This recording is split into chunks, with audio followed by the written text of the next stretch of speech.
Uyayazi uba ndandikade ndiba nosizi qedi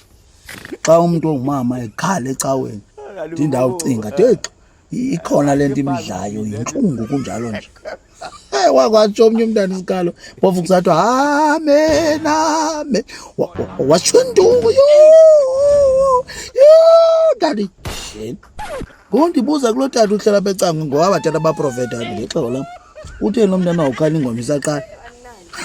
walatela hayi ingxaki yakhe mntanam nam ndikhe ndazama apha ujonga ndithumele into zam phaa kuye ndimjonge uba inoba kwenzeka ntoni kaloku akanawukhala ingoma isaqala akanawungena emoyeni eli hlobo isaqala ndithi ewe tata kwenzeka ntoni uthi ubatyiwe ingxaki intoni uthi ewe batyiwe ndithi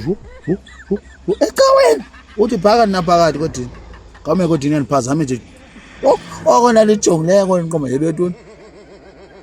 ithi nale nto abantu abakhalayo abanye bakhala kube umntu ecinga indoda kanti ixesha lonke